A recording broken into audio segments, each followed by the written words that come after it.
খেলাধুলা হয় না, টেলিভিশনে খেলাধুলা চলে, এই খেলাধুলা নিয়ে তিনি এমন বিশ্লেষণ করে মনে হয় যে তিনি বাংলাদেশের সবচেয়ে নাম্বার 1 প্লেয়ার হবে। কিন্তু ওরে মাঠে পাঠায় দেন তো, ছেলেরা বল করবে, ও ব্যাট নিয়ে ক্যাম্পে দাঁড়াবে তাই জানে, ঠিক না? কথা বলেন ঠিক না? তিনি মাঝে মধ্যে নাম্বার 1 প্লেয়ার হয়ে যায়।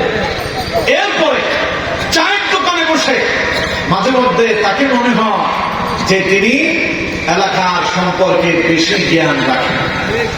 আচ্ছা, কার বাড়িতে কি হয়েছে, কার লোক কার সঙ্গে ভেগেছে, কার মেয়ে কোথায় কার সঙ্গে পরকীয়া লিপ্ত হয়েছে, যত খবরাখবর চায়ের দোকানে আছে না নাই? আরো জোরে বলেন আছে না নাই? ওই দোকানে কোন একজন ভদ্র মানুষ যদি ঢুকে, এদের কথার কারণে সেখানে বসার উপায় নেই। ভুল বল না? কথা কয় না, ভুল বল না?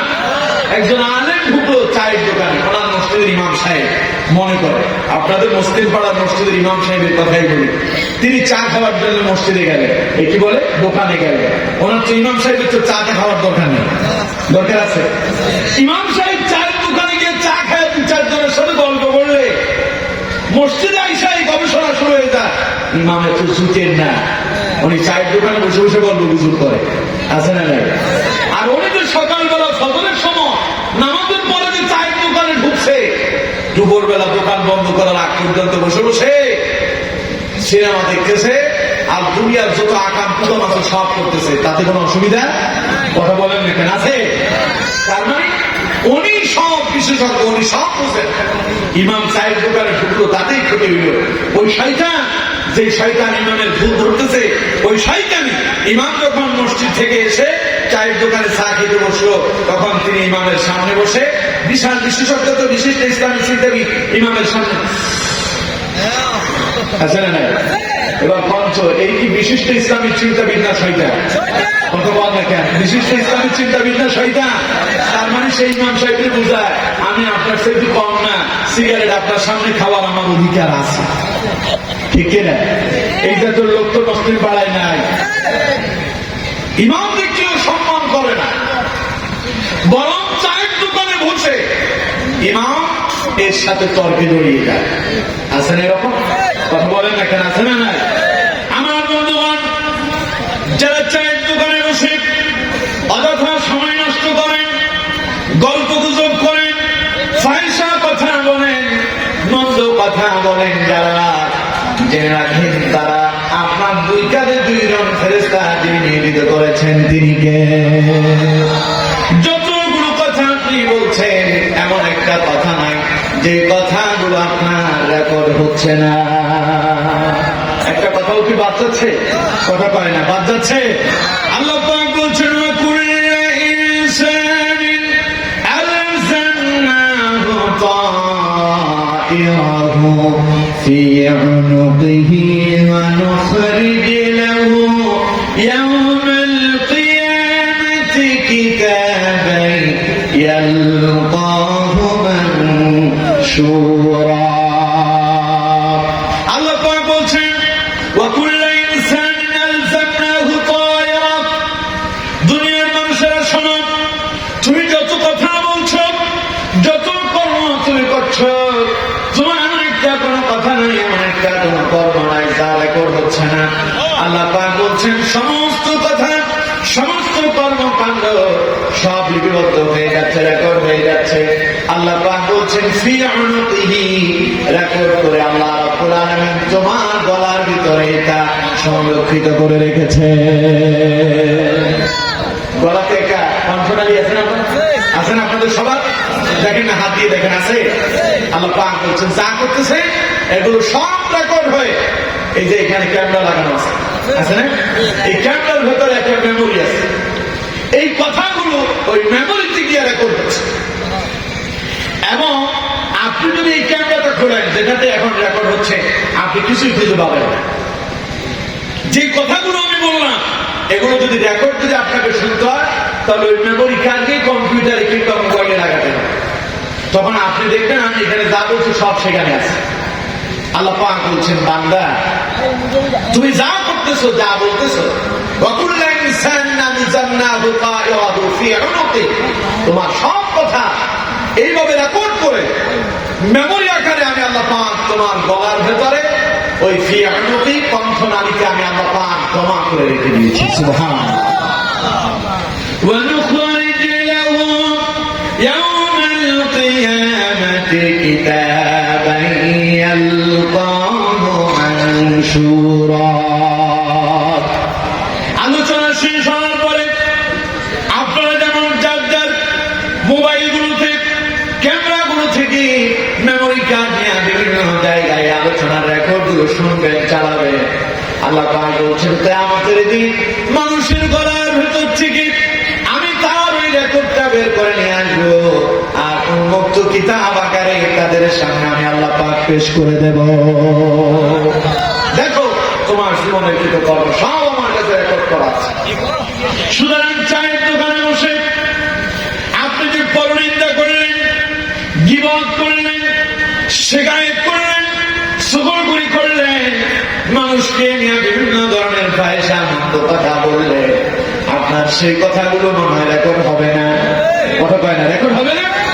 আপনার সামনে যখন আপনার আমলনামা আপনার হাতে দিয়ে দেওয়া হবে, তখন আপনার অবস্থা কেমন হবে? কোরআনে আল্লাহ পাক বলছেন ওয়াদিআল কিতাবু ফাতারাল মুজরিমিনা মুশফিকিনা মিম্মা ফীহি ওয়া ইয়াকুলুনা ইয়া ওয়াইলাতানা মা লিহাযাল কিতাবি লা ইউগাদিরু সাগীরাতান ওয়ালা কাবীরাতান ইল্লা আহসাহা ওয়া ওয়াজাদু মা আমিলু হাদিরা ওয়ালা ইয়াযলিমু রাব্বুকা আহাদা।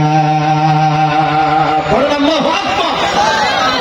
আমার বন্ধুগণ, আল্লাহ পাক বলছেন ওয়াদিআল কিতাব ফাতারাল মুজরিমিনা মুশফিকিনা মিম্মা ফীহি। নবী মানুষের আমলনামা যখন কিতাব আকারে আমি যখন মানুষের হাতে দেব, তখন আপনি দেখতেই পাবেন অসংখ্য চেহারাগুলোর ভেতরে চিন্তার ফাঁস পড়ে গিয়েছে, চেহারাগুলো নমনীয় হয়ে গিয়েছে, তারা দারুণ টেনশনে পড়ে গিয়েছে, তারা দারুণ চিন্তায় পড়ে গিয়েছে। কিতাব হাতে নিয়ে তারা জীবনের কৃতকর্ম দেখে তখন তারা অস্থির আর পাগলের মতো আচরণ করতে শুরু করে দেবে। ওরা আফসোস করে বলবে ইয়া ওয়াইলাতানা মা লিহাযাল কিতাব, এটা কেমন কিতাব লা ইউগাদিরু সাগীরাতান ওয়ালা কাবীরাতান ইল্লা আহসাহা। জীবনের ছোট বড় যত কথা বলেছি, যত কাজ করেছি, একটা কথাও তো বাদ যায় নাই। সব কথাই কিতাবের ভিতরে রেকর্ড করা আছে, সব কথা লিপিবদ্ধ করা আছে। আল্লাহু আকবার কইলেন। সুতরাং চায়ের দোকানে বসে যে গল্পগুজব করলেন, পরনিন্দা করলেন, সুগরগুরি করলেন, মানুষের গীবত আর শিকায়েত করলেন, সেই কথাগুলো লিপিবদ্ধ হবে না? কথা কয় না, লিপিবদ্ধ হবে না? তখন আফসোসের কোনো শেষ থাকবে না। কিন্তু সেই দিন আর আফসোস করে কোনো লাভ হবে? যদি বলেন লাভ হবে? এই জন্য আল্লাহর বান্দা যারা, রহমানের বান্দা যারা, আল্লাহর প্রিয় বান্দা যারা, আল্লাহ পাক বলছেন তারা অনার্থক কথা বলে না, মন্দ কাজে জড়ায় না, বরং মূর্খদের সাথে তারা তর্ক লিপ্ত হয় না। সুবহানাল্লাহ। তাদের গুণ কেমন হবে? আল্লাহ রাব্বুল আলামিন সূরা মুমিনুনের ভিতরে বলছেন ওয়াল্লাযীনা হুম আনিল লাগবি মুরিদুন। আল্লাহ পাক বলছেন মুমিনদের স্বভাব হলো এই, তারা অনার্থক কথা বলে না, পয়সা কথা বলে না, মন্দ কথা বলে না, বরং তারা সময় পেলে যার গুণগান করেন তিনি কে? এই জন্য আমার বন্ধুগণ, সময়টার অবহেলা করে নষ্ট করে দিন। খামোখা আরেকজনের পিছনে গীবত শিকায়েত করে পরনিন্দা করে নিজের আমল নষ্ট করবেন না। এই জন্য আমার বন্ধুগণ, যদি রহমানের প্রিয় বান্দা হতে হয়, আল্লাহর প্রিয় বান্দা হতে হয়, তাহলে আপনাকে কি করতে হবে? যেখানে ফাহিশা কথা হবে, মানুষজন তর্কে আপনার সঙ্গে লড়াতে চায়, রহমানের বান্দারা বলবে কালু সালামা, আসসালামু আলাইকুম, আমি এখান থেকে বিদায় দিলাম। এটা হলো রহমানের বান্দাদের গুণ। তারা কেউ যদি তাদের সাথে তর্ক করতে চায়, তারা সালাম জানিয়ে বিদায় নিয়ে দেয়। সুতরাং আমার বন্ধুবান, এই গুণটা আমাদের অর্জন করার দরকার আছে না নাই? সবাই বলেন আছে না? সুতরাং অনর্থক কথা বলবো না, তর্কে জড়াবো না। পারবো তো ইনশাআল্লাহ? ধরে বলেন পারবো তো ইনশাআল্লাহ? আল্লাহ তৌফিক দান করুন। আমরা বলি আমিন। গেল কয়টা? দুইটা। 3 নাম্বারটা শুনুন। আল্লাহ রাব্বুল আলামিন বলছেন রহমানের বান্দাদের 3 নাম্বার কোয়ালিটি হলো ওয়াল্লাযীনা ইয়াবিতুনা লিরাব্বিহিম সুজদান ওয়া কিয়ামা। আল্লাহ পাক বলছেন রহমানের বান্দাদের 3 নাম্বার কোয়ালিটি হলো তারা রাত শুধু ঘুমেই কাটিয়ে দেয় না, বরং রাতের কিছু অংশ তারা তাদের রবের সামনে দাঁড়িয়ে আর সিজদায় অবনত হয়ে তারা তাদের রবকে খুশি করে দেয়। বুঝতে পেরেছেন? তার মানে তারা রাতে কিয়ামুল লাইল করে। তারা রাতে কি করে? কিয়ামুল লাইল অর্থাৎ তাহাজ্জুদের নামাজ আদায় করে। সুবহানাল্লাহ। আচ্ছা, আল্লাহ এখানে রাতের কথা কেন বললেন?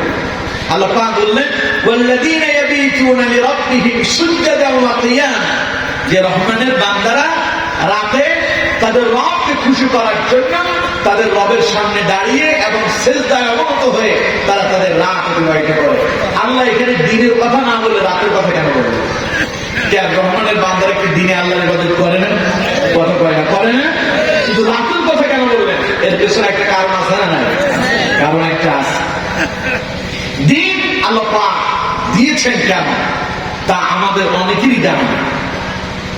আমার বন্ধুগণ, আল্লাহ তাআলা বলছেন ওয়াজআলনা আন-নাহারা মাআশা। আল্লাহ পাক বলছেন দিন আমি এই জন্য দিয়েছি মানুষের রিজিক অন্বেষণ করার জন্য। দিনকে আমি আল্লাহ পাক মানুষের জন্য উপযোগী করে দিলাম। সুবহানাল্লাহ।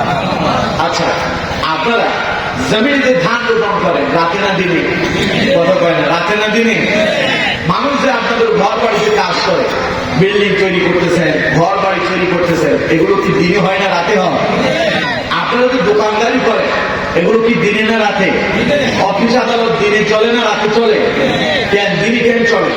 আল্লাহ পাক বলছেন ওয়াজআলনা আন-নাহারা মাআশা, দিনকে আমি আল্লাহ পাক করেছি মানুষের কর্ম উপযোগী। সুবহানাল্লাহ। এবার আল্লাহর প্রশ্ন করি রাত কেন দিয়েছে? আমার বন্ধুগণ, রাত আল্লাহ কেন দিলেন সেই কথা আল্লাহ কোরআনে বলে দিয়েছেন। সুবহানাল্লাহ। আল্লাহ রাব্বুল আলামিন বললেন ওয়াজআলনাল লাইলা লিবাসা।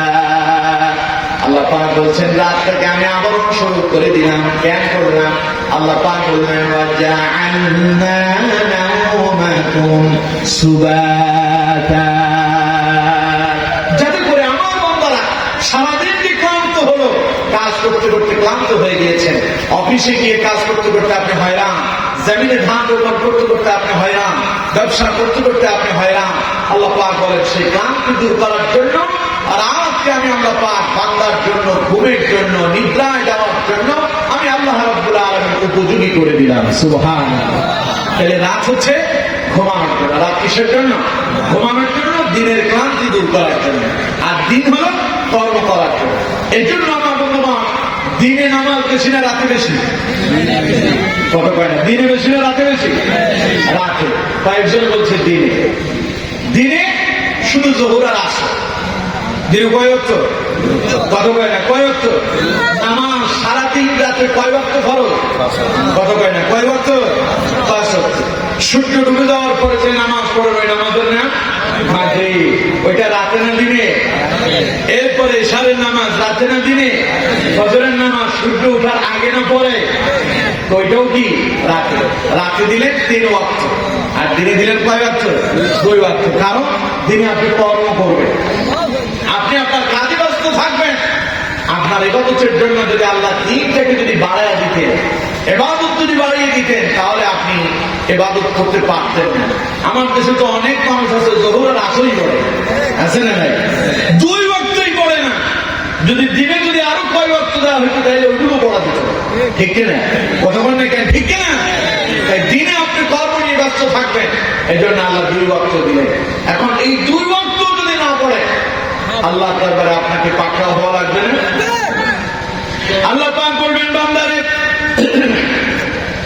ওয়াজআলনা আন-নাহারা মাআশা, দিনকে আমি তোমার জন্য কর্ম উপযোগী করলাম। সারাদিন কর্ম করেছ, ব্যান চালিয়েছ, ঠেলা গাড়ি ঠেলেছ, রিক্সা চালায় উপার্জন করেছ, জমিনে বদলা দিয়েছ, দোকানদারি করেছ, চায়ের দোকানে গিয়েছ, অফিস আদালত করেছ, কিন্তু সারাদিনে আমি আল্লাহ তোমার জন্য 2 ওয়াক্ত নামাজ দিলাম, ওই 2 ওয়াক্তের নামাজ আদায় করতে পারো নাই কেন?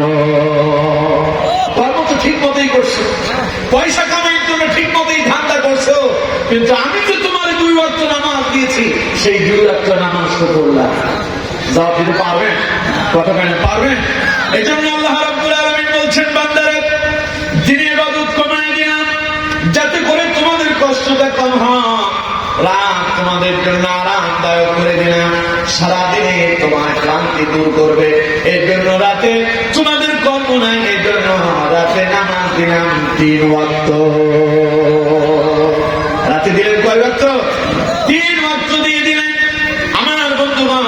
সুতরাং আল্লাহ পাক বলছেন, রহমানের বান্দারা সারাদিন আল্লাহর ইবাদত করে, কর্ম করে, কর্ম করার পরে মানুষ যখন ক্লান্ত হয়ে যায়, রাত্রিবেলা একটু বিশ্রামে যায়, আমার বন্ধুগণ যার শরীরের ক্লান্তি যত বেশি হয় তার ঘুমও তত বেশি হয়, ঠিক কিনা? দেখবেন রিক্সা চালায় যায়, রিক্সা যারা চালায় দুপুরবেলা খুব রোদ পড়তেছে, তো রিক্সা চালায় খুব হয়রান।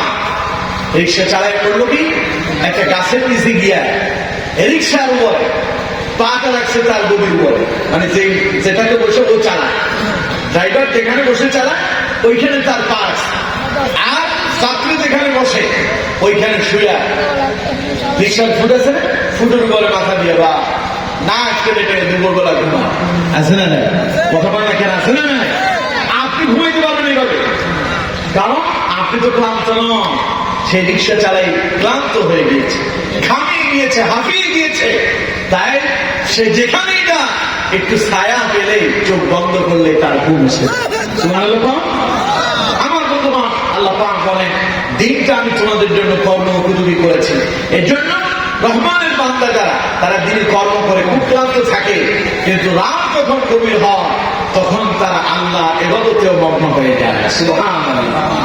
তার মানে দিনের ক্লান্তি রাতের আধারে তাদেরকে ক্লান্ত রাখে না, বরং তারা জানে রাত যখন গভীর হয়ে যায়, দুনিয়ার যখন সমস্ত অফিস আদালত বন্ধ হয়ে যায়, দোকানপাট বন্ধ হয়ে যায়, ব্যবসা বাণিজ্য বন্ধ হয়ে যায়, রহমানের বান্দারা জানেন ওই মুহূর্তে আল্লাহর দরজা খুলে যায়।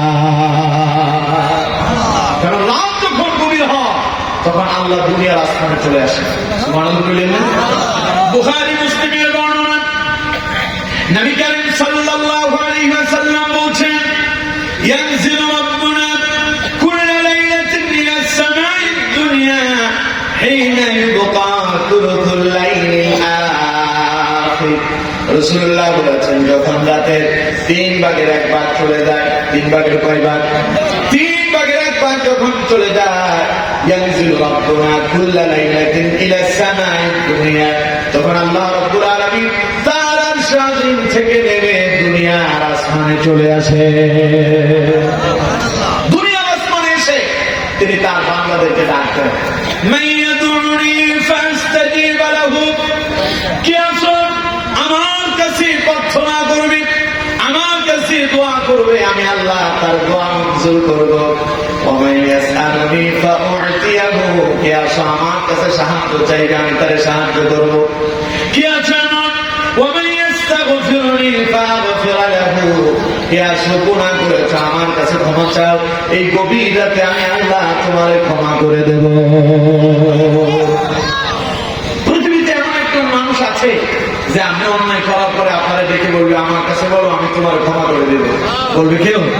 একজন অভাবী মানুষ। আপনি কি কেউ কি এমন বলবে যে আপনার খুব অভাব, রাতের আধারে এসে বলবে যে তোমার তো খুব অভাব, আমার কাছে চাও আমি তোমার দেব? বলবে কেউ না। কিন্তু আমাদের রব, আমাদের মনি, আমাদের সুস্থা, তিনি এমন খালে, তিনি এমন রহমান, তিনি এমন দয়ালু, তিনি রাত গভীর হয়ে গেলে দুনিয়ার আসমানে চলে আসেন। সুবহানাল্লাহ। আর বান্দাদেরকে ডাক দিয়ে বলেন, মাইয়াদুনি ফাস্তাজিব লাহু, কে আসো আমার কাছে দোয়া করবে, আমি তার দোয়া কবুল করব। ওয়া মাইয়াসআলুনি ফাউতিয়াহু, কে কে আছো? বিপদে পড়ছো, মুসিবতে পড়ছো, অভাব আছে, দারিদ্রতা আছে, আমার কাছে বলো, আমি আল্লাহ তোমার সাহায্য করবো। সুবহানাল্লাহ। কে আছে এমন গুনাহ করছো, অনেক গুনাহ করে ফেলেছো, এই গভীর রাতে আমার কাছে গুনাহ থেকে পরিত্রাণ চাও, ক্ষমা চেয়ে নাও, আমি আল্লাহ তোমার ক্ষমা করে দেবো। সুবহানাল্লাহ।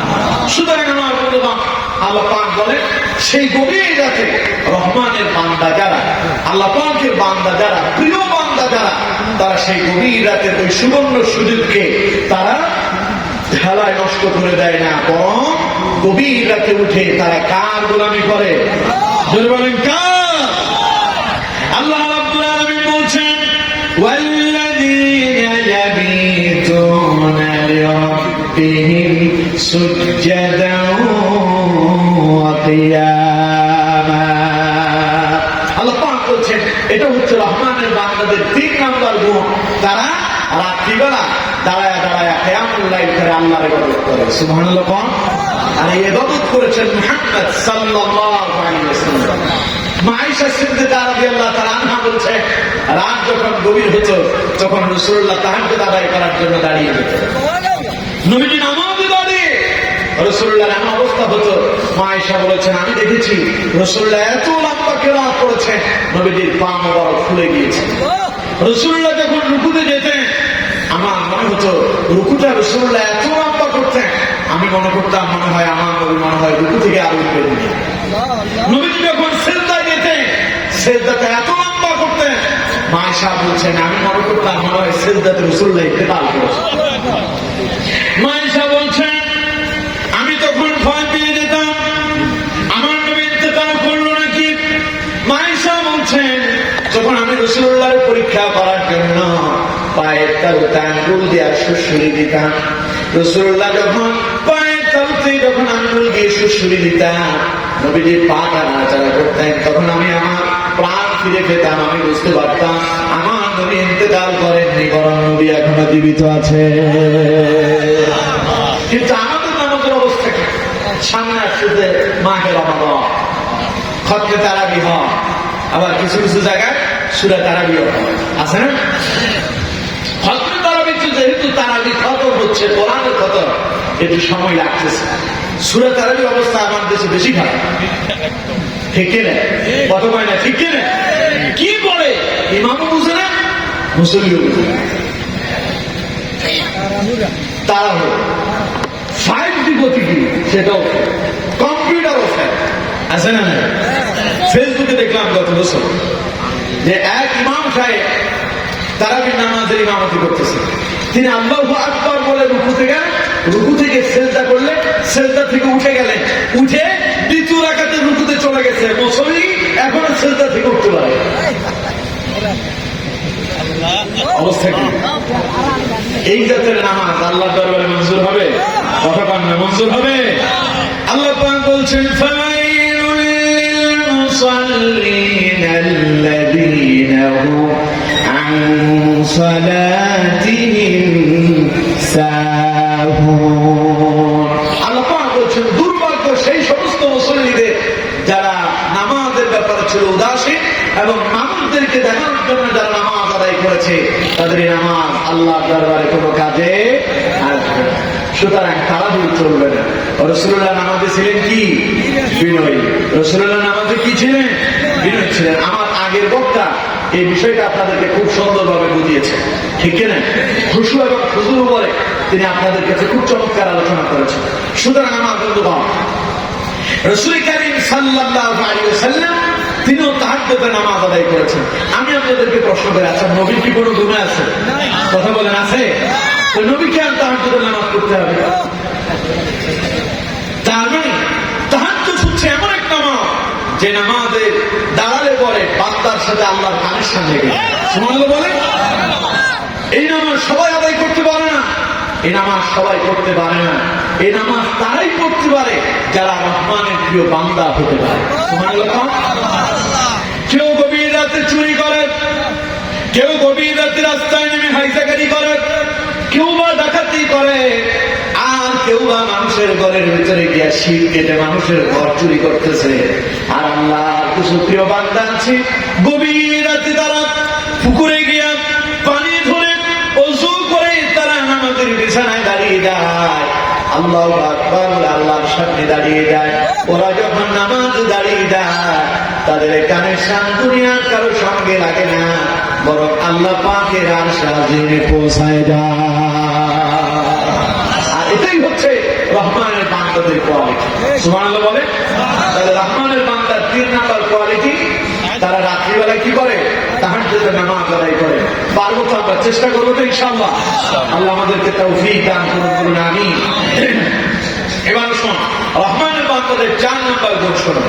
আল্লাহ রাব্বুল আলামিন বলছেন রহমানের বান্দাদের 4 নাম্বার কোয়ালিটি হলো আল্লাযীনা ইয়াকুলুনা রাব্বানা ইসরিফ আন্না আযাব জাহান্নাম ইন্না আযাবাহা কানা গরামা ইন্নাহা সাআত মুস্তাকাররা ওয়া মুকামা। বলেন আল্লাহু আকবার। এত আস্তে কইলে আল্লাহু আকবার আস্তে হবে না জোরে হবে? দেখি তো কত জোর আছে, আপনারা চিল্লায় পড়েন তো দেখি আল্লাহু আকবার। হয় নাই জোর আপনাদের আওয়াজ। যত শক্তি আছে সব শক্তিকে একত্রিত করে আকাশ বাতাস মুখরিত করে চিৎকার মেরে বলেন আল্লাহু আকবার। আল্লাহু আকবার বললে খুশি কে হয়? অসন্তুষ্টরা। শয়তান আবার 2 জাতের আছে। শয়তান কয় জাতের আছে? 2 জাতের। আমার কথা না আল্লাহর কথা? সবাই বলেন আমার না আল্লাহ। কোরআনের শেষ সূরার নাম কি? কোরআনের শেষ সূরার নাম কি? সূরা নাস। কোরআনের শেষ সূরা, শেষ আয়াত, শেষ লাইন, শেষের অংশে আল্লাহ বলছেন মিনাল জিন্নাতি ওয়ান নাস। আল্লাহ বলছে শয়তান হলো 2 জাতের, একটা মানব শয়তান আর একটা জিন শয়তান। এখন আল্লাহু আকবার বললে জিন শয়তান অসন্তুষ্ট হয়। সারা জীবন পর শুনছি, দেখছেন কেউ? কথা কয় না, দেখছেন কেউ? আচ্ছা জিন দেখছেন কারা কারা? হাত তুলে দেখি। দেখছেন কেউ?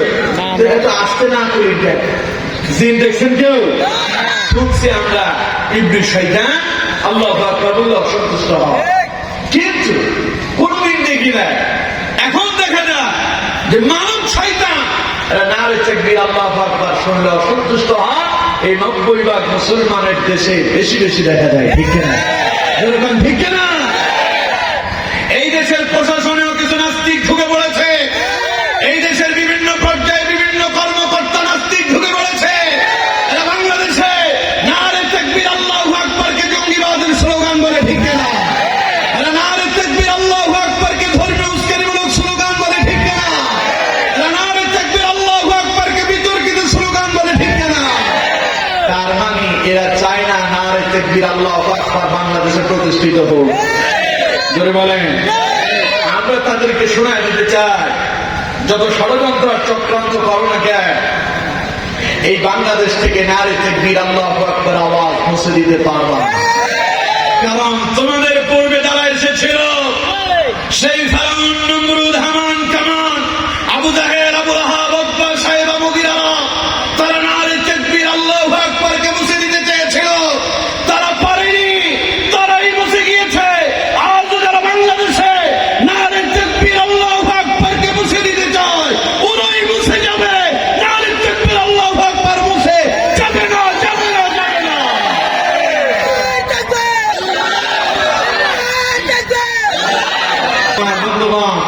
নারে তাকবীরের স্লোগান দিলে এক শ্রেণীর লোকজনের জ্বালা পড়া শুরু হয়। কথা বল না কেন?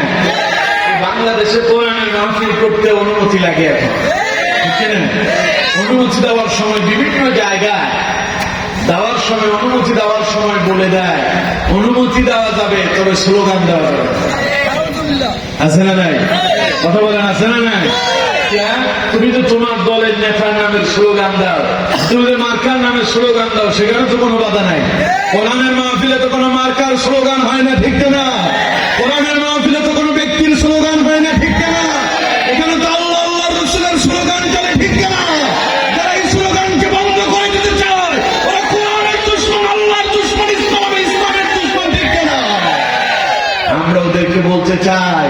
এই তাকবীরের আওয়াজ মুছে দেওয়ার ক্ষমতা কারো। এই দেশে এই তাকবীর চলছে কিয়ামত অবধি চলবে, ঠিক কিনা? বাংলাদেশের সব মানুষের নাম বদলাতে পারে, বইয়ের পাতায় স্বাধীনতা সংগ্রাম বদলাতে পারে, বঙ্গোপসাগরের সব পানি দিতে পারে শুকিয়ে, গোটা রাজধানী গিলে নিতে পারে বুড়ি গঙ্গার ঢেউ, সুন্দরবন কেটে হতে পারে ইটের বাটারে লাকড়ি, শিল্পপতিরা দেউলিয়া হয়ে খুঁজতে পারেন চাকরি, চোর গুন্ডারা পেয়ে যেতে পারে মন্ত্রীর মর্যাদা, আইনের ফাঁকে কালো টাকা সব হয়ে যেতে পারে সাদা।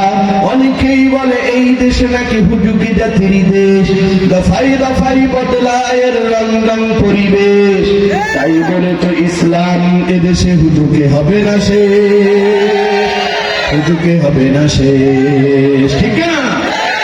কারণ ইসলাম এ মাটির পরতে পরতে জনপদে ঘরে ঘরে, ইসলাম এ জাতির 90% মানুষের অন্তরে, ইসলাম নিয়ে কেউ চিনিমিনি খেলে এমন শক্তি নেই, আর কিছু থাক না থাক এদেশে ইসলাম থাকবে, সবকিছু বদলে যাক এদেশে ইসলাম থাকবে। ন্যাশনাল স্টেডিয়াম হতে পারে তাজিংডং এর সিঙ্গে, ন্যাশনাল বার্ড দোয়েল বদলে হতে পারে কবু ফিঙ্গে, ন্যাশনাল পার্ক করা যেতে পারে কেন্দ্রীয় কারাগারকে, সেন্ট্রাল জেল হতে পারে ফ্যান্টাসি কিংডম পার্কে, আইন পাস করে মাসের আড়ত হতে পারে সংসদটাও, যখন তখন যে কোনো পক্ষে যেতে পারে জনমতটাও, নীতির অভাবে রাজনীতি সব হয়ে যেতে পারে বন্ধ, মিটে যেতে পারে রাজাকার আর মুক্তিযোদ্ধা দ্বন্দ্ব, রাষ্ট্র চাইলে সময়ের কাটা হতে পারে আগ পেছু। বাংলাদেশে মিডিয়ার বিদ্রোহের পরে ঘড়ির কাটা 1 ঘন্টা আগে দেওয়া হয়েছিল, স্মরণ আছে আপনাদের? বাংলাদেশে সব হয়, সব করা যায়, ঠিক না? রাষ্ট্র চাইলে সময়ের কাটা হতে পারে আগ পেছু, সম্ভাবনার স্বদেশে আমার হতে পারে সবকিছু, তবে শুধু ইসলাম চির উন্নত রবে, কখনো হবে না নিচু, কখনো হবে না নিচু। ইসলাম এ মাটির পরতে পরতে জনপদে ঘরে ঘরে, ইসলাম এ জাতির 90% মানুষের অন্তরে, ইসলাম নিয়ে কেউ চিনিমিনি খেলে এমন শক্তি নেই, আর কিছু থাক না থাক এদেশে ইসলাম থাকবে, সবকিছু বদলে যাক এদেশে ইসলাম থাকবে, ঠিক না?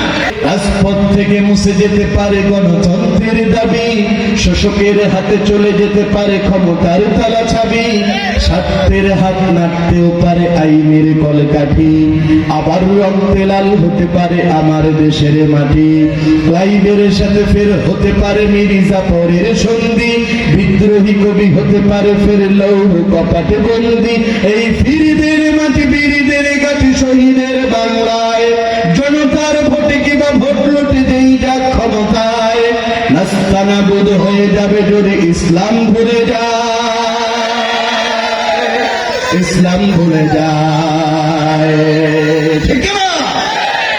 ইসলাম এ মাটির পরতে পরতে জনপদে ঘরে ঘরে, ইসলাম এ জাতির 90% মানুষের অন্তরে, ইসলাম নিয়ে কেউ চিনিমিনি খেলে এমন শক্তি নেই, আর কিছু থাক না থাক এদেশে ইসলাম থাকবে, সবকিছু বদলে যাক এদেশে ইসলাম থাকবে, ইসলাম আছে ইসলাম ছিল ইসলাম থাকবে, আর কিছু থাক না থাক এদেশে, সবাই বলতে হবে, আর কিছু থাক না থাক এদেশে, বিশ্বাস হয় কথা বল না কেন? বিশ্বাস হয় এই দেশে ইসলাম আছে, এই দেশে ইসলাম ছিল, এই দেশে ইসলামই থাকবে, ঠিক না? এই দেশে নারে তাকবীরের স্লোগান উঠেছে, এই দেশের সূর্য উদিত হয় নারে তাকবীর আল্লাহু আকবারের স্লোগানের আওয়াজে, ঠিক না? এই দেশের সূর্য অস্তমিত হয় আল্লাহু আকবারের তাকবীরের আওয়াজে, ঠিক না? সুতরাং এই দেশ থেকে যারা তাকবীরের আওয়াজ মুছে দিতে চায় ওরাই মুছে যাবে, তাকবীরের আওয়াজ মুছে দেওয়ার ক্ষমতা কারো নাই, কারো নাই, কারো নাই, ঠিক না? সুতরাং জীবনের প্রতিটা মুহূর্তে তাকবীর দেব কার? জীবনের প্রতি মুহূর্তে তাকবীর হবে কার? আসতে হবে না জোরে হবে? এখনই পরীক্ষা হবে, জোর আপনাদের কাছে, ঠিক না? একটু পরীক্ষা নেওয়া যাক। এটা সবাই আমার সাথে এইভাবে করে, হাত মুষ্টিবদ্ধ করে। মঞ্চে যারা আছেন তারাও, নিচে যারা আছেন তারাও, কেউ বাচ্চারা। যারা উঠাবেন না তাদের পরিচয় কি পরে দেব। উঠান, করেন আমার মতো, সবাই করেন। আবার বলছি, যারা করবেন না তাদের পরিচয় কি পরে বলবেন। রেডি তো আপনারা? সবাই রেডি তো? আমি যখন নারে তাকবীর বলবো, দুই হাত আকাশের দিকে তুলে ছেড়ে দিয়ে বলবেন আল্লাহু আকবার। পারবেন তো? দেখি আপনাদের জোর কত আছে। নারে তাকবীর, নারে তাকবীর, নারে তাকবীর। পড়েন আলহামদুলিল্লাহ। হাত তো সবাই উঠে ফেলছেন, পরিচয় আর কেমন দেয়? কারণ মুসলিম পাড়ার মানুষ তো, এরা সবাই চালাক, ঠিক কিনা? কারণ তারা ইসলাম নিয়েই চর্চা করে, ঠিক কিনা? এই জন্য পাড়ার নাম মুসলিম পাড়া। মুসলিম তাদেরকে বলে, জানেন আপনারা? মুসলিম বলা হয় তাদেরকে যাদের জীবন কমপ্লিট কোড অফ লাইফ, যাদের জীবন ব্যবস্থার কথা ইসলাম দিয়ে চলে, ঠিক কিনা? কথা বলবেন কেন, ঠিক কিনা? তাহলে ইসলামের সাথে নারে তাকবীরের স্লোগান আছে না নাই? আরো জোরে বলেন, আছে না না? এই তাকবীর মুসলমানদের রক্তের প্রতিটি ফোঁটায় ফোঁটায় মিশে আছে, ঠিক কিনা? এই তাকবীর দিলে পরে মুসলমানরা কলিজায় শান্তি অনুভব করে, ঠিক কিনা? আর নাস্তিক মুরতাদদের কলিজায় আগুন ধরে যায়, ঠিক কিনা? আমি বলি, যাদের কলিজায় আগুন ধরেছে তাদের কলিজায় আগুন আরো ধরবে, কারণ বাংলাদেশে তাকবীর চলছে, কিয়ামত অবধি চলবে, ঠিক কিনা? কলিজায় যাদের আগুন লেগেছে, আগুন লেগে কলিজা পুড়বে, ওই পুরা কলিজায় নিয়ে মরবে, মরার পরে জাহান্নামে যাবে, সেখানে গিয়ে পুড়েই মরবে, ঠিক কিনা? আর যারা নারে তাকবীর বলে শান্তি পায়, এই শুধু শান্তি নয়, এই শান্তি জান্নাতের শান্তি, ঠিক কিনা? এই তাকবীরের উপরে যদি প্রতিষ্ঠিত থাকা যায়, মরার পরে জান্নাত পাওয়া যাবে। আর সেই জান্নাত এমন জান্নাত যেখানে কোনো দুঃখ দুর্দশা থাকবে না, যেখানে থাকবে শুধু শান্তি আর শান্তি, ঠিক কিনা? ওই শান্তি পেতে চান সবাই? তাকবীর আসতে হবে না জোরে হবে? দেখি তো জোর আপনাদের কত আছে, আরেকবার পরীক্ষা করি। লিল্লাহি তাকবীর।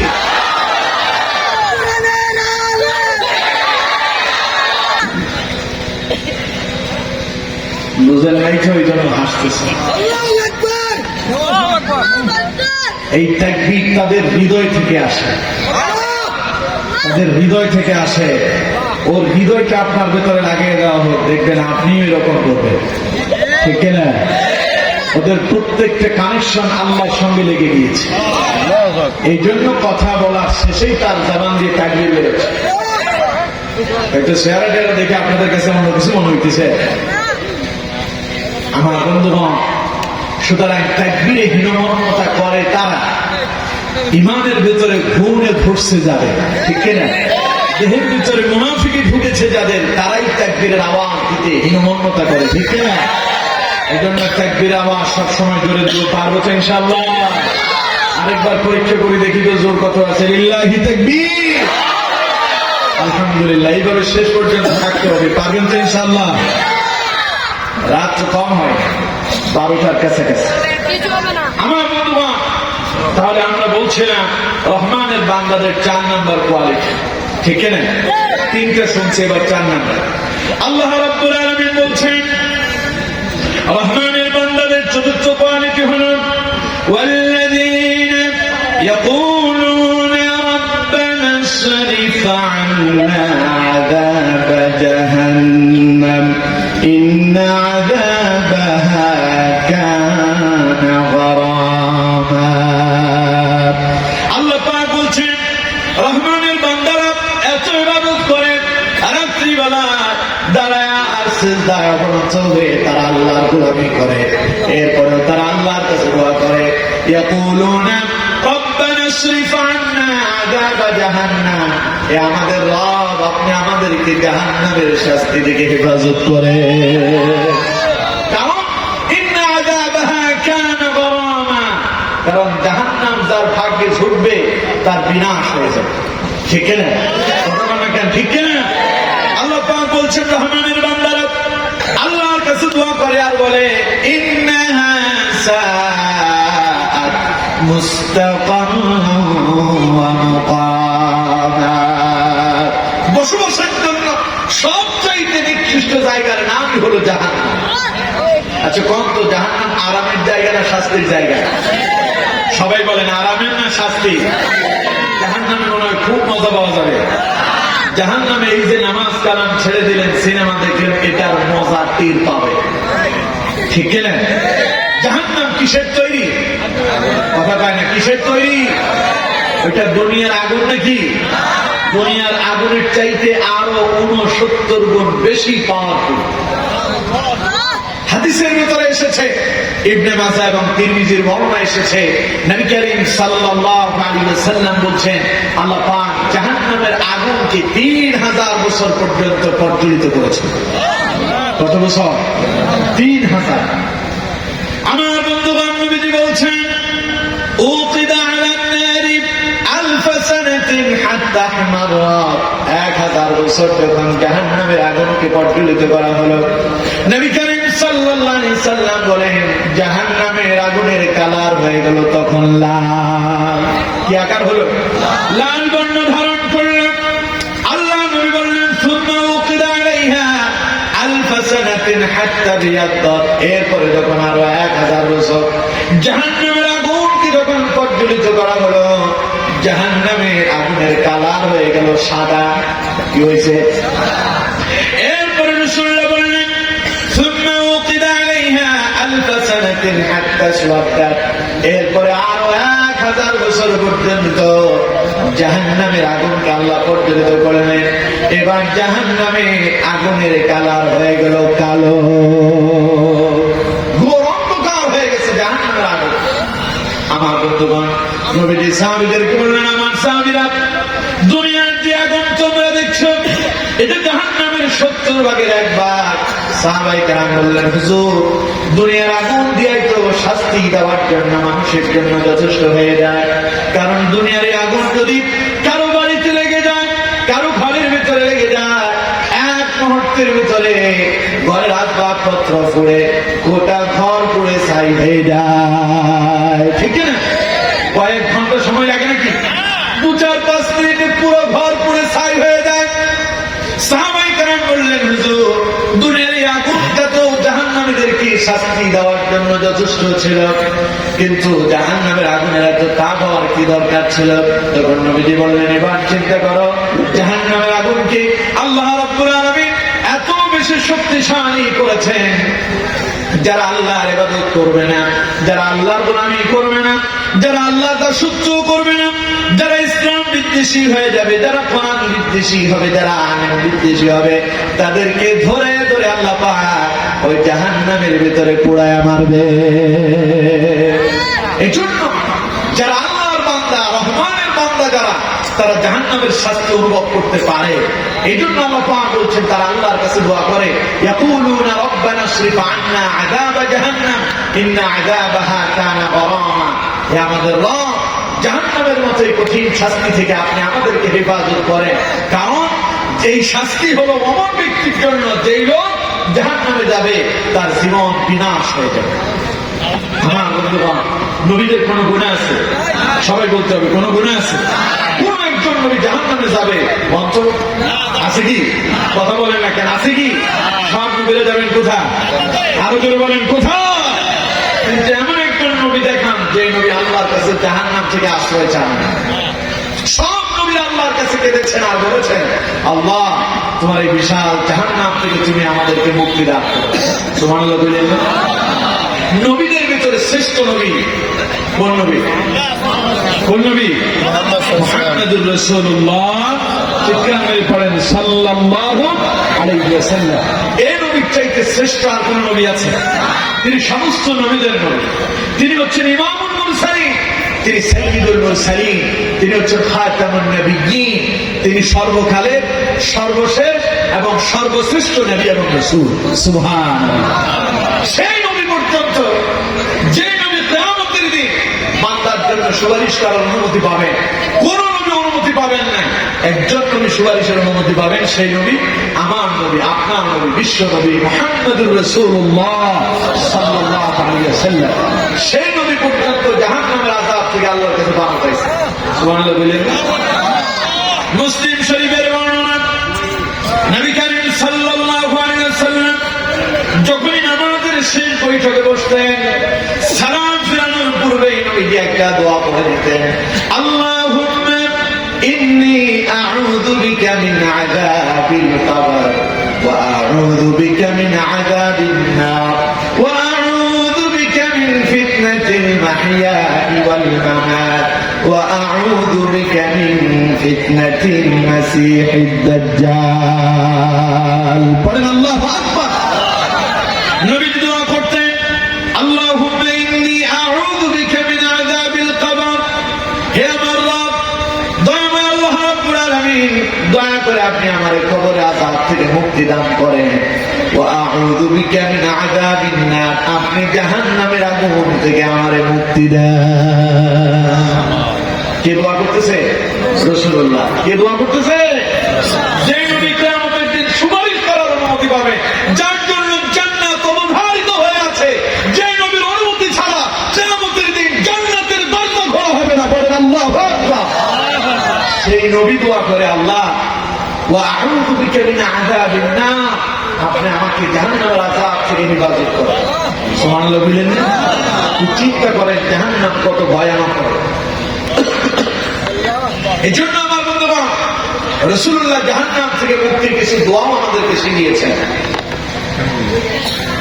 আবু দাউদের বর্ণনা এসেছে, প্রতিদিন ফজরের পরে এবং মাগরিবের পরে একটা দোয়া পড়বেন। যে দোয়াটা 7 বার পড়লে দিনে হোক রাতে হোক, যদি তার মৃত্যু হয়ে যায়, তার জন্য জাহান্নাম হারাম হয়ে যায়, জান্নাত ওয়াজিব হয়ে যায়। সুবহানাল্লাহ। বলছেন মুহাম্মদ সাল্লাল্লাহু আলাইহি ওয়াসাল্লাম, দোয়াটা একেবারে সহজ, আল্লাহুম্মা আজিরনি মিনান নার। পারেন না? সবাই বলেন পারেন না? পারলে আমার সঙ্গে বলেন, আল্লাহুম্মা আজিরনি মিনান নার। ফজরের পরে কয়বার? মাগরিবের পরে কয়বার? ফজরের পরে 7 বার পড়বেন, মাগরিবের পরে 7 বার পড়বেন। দিনে অথবা রাতে যদি আপনার মৃত্যু হয়ে যায়, জান্নাত আপনার জন্য আবশ্যক হয়ে যায়। আরেকটা দোয়া, এই হাদিসটা এসেছে তিরমিজি এবং ইবনে মাজাহ। নবী করিম সাল্লাল্লাহু আলাইহি ওয়াসাল্লাম বলেছেন, কেউ যদি ফজর এবং মাগরিবের পরে এই দোয়াটা 3 বার পড়ে, কয়বার? 3 বার, তার জন্য জান্নাত দোয়া করে আল্লাহ তার জান্নাত দিয়ে দেন। সে যদি এই দোয়া পড়ে, জাহান্নাম তার জন্য দোয়া করে, আল্লাহ তুমি তাকে জাহান্নাম থেকে মুক্তি দাও। দোয়াটা একদম সহজ, আল্লাহুম্মা ইন্নী আসআলুকাল জান্নাহ ওয়া আউযু বিকা মিনান নার। পড়েন আল্লাহু আকবার। কেউ যদি সকালে ফজরের পরে 3 বার পড়ে, আল্লাহুম্মা ইন্নী আসআলুকাল জান্নাহ, আল্লাহ তুমি আমারে তোমার জান্নাত দান করো, এই কথা যদি 3 বার বলে, হাদিসের ভিতরে এসেছে জান্নাত তার জন্য দোয়া করতে শুরু করে দেয়, আল্লাহ তোমার বান্দাকে তুমি জান্নাত দান করে দাও। ওয়া আউযু বিকা মিনান নার, এই কথাটা যদি কোনো ব্যক্তি সকালে 3 বার বলে আর মাগরিবের পরে 3 বার বলে, জাহান্নাম তার জন্য দোয়া করে, আল্লাহ তোমার বান্দাটারে জাহান্নাম থেকে মুক্তি দিয়ে দাও। খুব সহজ না? কথা হয় না? খুব সহজ না? আমার সঙ্গে পড়েন, আল্লাহুম্মা, আরো করে, আল্লাহুম্মা ইন্নী আসআলুকাল জান্নাতা ওয়া আউযু বিকা মিনান নার। ফজরের পরে কয়বার? মাগরিবের পরে কয়বার? পারবেন তো? না পারলে এই যে মাওলানা সাহেব আছেন, ফুরকান ভাই থেকে শিখে নেবে। পারবেন তো ইনশাআল্লাহ? হুজুর আমার দোয়াটা শিখায় দেন, কোন দোয়া 3 বার করতে হবে। এগুলো কারা করে? আল্লাহ পাক বলছেন রহমানের বান্দা যারা, তারা নামাজও পড়ে, তাহাজ্জুদও পড়ে, ইবাদত বন্দেগীও করে, আবার আল্লাহর কাছে জাহান্নাম থেকে এইভাবে মুক্তি চায়। যারা এইভাবে আল্লাহর ইবাদতের পাশাপাশি আল্লাহর কাছে জাহান্নামের আযাব থেকে মুক্তি চায়, আল্লাহ পাক বলেন তারাই হলো রহমানের বান্দা। সুবহানাল্লাহ বলেন। আর এটা হচ্ছে রহমানের বান্দা 4 নাম্বার কোয়ালিটি। কত নাম্বার কোয়ালিটি? 4 নাম্বার। তার 1 নাম্বার কোয়ালিটি শুনলাম, রহমানের বান্দারা বিনয়ের সঙ্গে জীবন যাপন করে। 2 নাম্বার শুনলাম,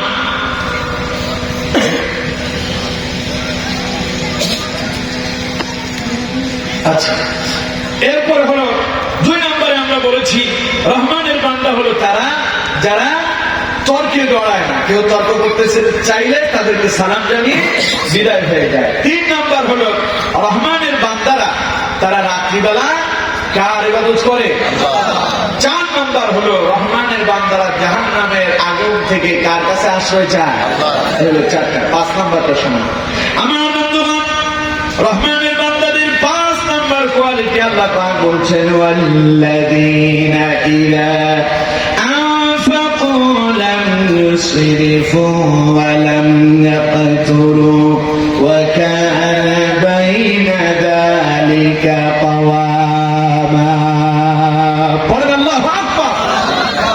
আল্লাহ পাক বলছেন, ওয়াল্লাযীনা ইযা আনফাকু, রহমানের বান্দারা যখন খরচ করে, ব্যয় করে, লাম ইউসরিফু, তখন তারা অপব্যয় করে না, অপচয় করে না, ওয়া লাম ইয়াকতুরু, এবং তারা কৃপণতাও করে না, ওয়া কানা বাইনা যালিকা কাওয়ামা, বরং তারা এই দুইয়ের মধ্যবর্তীটা অবলম্বন করে। সুবহানাল্লাহ। এখন আমার দেশে অপচয় অপব্যয় আছে না নাই? জোরে বলেন আছে না না? বিবাহ শাদীতে যান, এত অপচয় আর অপব্যয় হচ্ছে যেটা ভাষায় প্রকাশ করা। আর এখন বাপ তো মেয়ে জন্ম দিয়ে একটা বিপদেই আছে, ঠিক না? এখন মেয়ে বিয়ে দেওয়ার সময় ছেলের বাপেরে দিতে হবে, ছেলের জন্য একখান মোটরসাইকেল, ঘরের জন্য একটা ফ্রিজ, তারপরে একখান টেলিভিশন, এখন স্মার্টফোন আইফোন দিতে হবে, তারপরে আরো কত হাবিজাবি আছে না নাই? তার বাড়ি থেকে মেহমান আসবে 500, ছেলের বাড়ি থেকে মেহমান আসবে কত? 500 মেহমান। এদেরকে গরুর গোশ খাওয়াইতে হবে, এদেরকে কবুতর খাওয়াইতে হবে, খাসি খাওয়াইতে হবে, চিংড়ি মাছ করতে হবে, তারপরে আরো কত হাবিজাবি ইত্যাদি আছে না নাই? জোরে বলেন আছে না নাই? আর এগুলো করার জন্য মেয়ের বাপের কাছে পয়সা নেই। মেয়ের বাপ করবে কি? তখন ব্যাংক থেকে লোন নেয়। ব্যাংক থেকে যে লোন নিল ওইটা কি সুদ মুক্ত না সুদ যুক্ত? সুদ মুক্ত না যুক্ত? এখন সুদের পয়সাটা আপনি খাইলে, আপনি যেটা খাইলেন ওইটা কি হালাল খেলেন না হারাম খেলেন? আপনি কেন মেয়ের বাপের বিপদে ফেলায় দিয়া আপনি মনে করছেন আপনি কবুতর খান? না, আপনি ওইটা হারাম খাচ্ছেন। কবুতর খাওয়া কিন্তু হালাল। কবুতর খাওয়া কি? গরুর গোশ খাওয়া কি? খাসির গোশ খাওয়া কি? মুরগির গোশ খাওয়া কি? হাঁস খাওয়া কি? হালাল। কিন্তু এটাতে যখন সুদ ঢুকে যায় ওইটা কি হয়ে যায়? এখন আপনি চিন্তা করতেছেন আপনি তো গরুর গোশ খেতেছেন, খাসির গোশ খেতেছেন না, যখন ওইটাতে সুদ ঢুকলো তখন ওইটা হারাম হয়ে যায়। আর আমার দেশে এমন কিছু অবদর্থ আছে, বিয়ে বাড়িতে গিয়া চিংড়ি একটা কম করছে আর কি ভাগে, বিয়ে বাড়ির মেহমানদারি যারা করলো তাদেরকে এত খারাপ ভাষায় গালমন্দ করতেছে। আমার দেশে বিয়ে বাড়িতে অনেক বিয়ে ভেঙে যায় শুধুমাত্র মেহমানদারির কারণে, ঠিক না? কতক্ষণ দেখেন, ঠিক না? যারা এগুলো করে ওদের মতো খবিস, ওদের মতো নিম্ন শ্রেণী, ওদের মতো নিকৃষ্ট আল্লাহর আসমানের উপরে, আল্লাহর আসমানের নিচে, জমিনের উপর আর কেউ নেই। এই জাতের কর্মকাণ্ড তো মুসলিম পাড়ায় হয় না, হয় না? কারা করতেছে? এই মুসলমানরাই করতেছে। ছেলে বিয়ে করানোর সময়, মহারানা দেওয়ার সময় বলে মহারানা 2 লাখ, মেয়েটা বিয়ে দেওয়ার সময় মহারানা চায় 20 লাখ। আছে না নাই? কেন? ঘটনা কি? ছেলেও তো আপনার, মেয়েও তো আপনার। মেয়ে বিয়ে দেওয়ার সময় মহারানা চাইলেন 20 লাখ টাকা, কিন্তু নিজের ছেলেটা বিয়ে করানোর সময় 2 লাখ টাকা মহারানা বলেন, কারণ কি? এই ধোঁকাবাজি তো আমাদের দেশে নাই। এখন বিয়েটা আমার দেশে হয়ে গেছে কঠিন, বিয়েটা আমার দেশে কি হয়েছে? কঠিন হয়েছে। আর জানাবে বিচার সহজ হয়ে গেছে। হারাম রিলেশন চলছে, কোনো অসুবিধা নাই, কিন্তু হালাল করে আমরা কঠিন বানাই। আমার বন্ধুগণ, এই সমস্ত কাজ যারা করে এগুলো আল্লাহ রহমানের প্রিয় বান্দাদের কাজ নয়, এটা আল্লাহ গোলামদের কাজ নয়, ঠিক না? কথা বলবেন কেন, ঠিক না?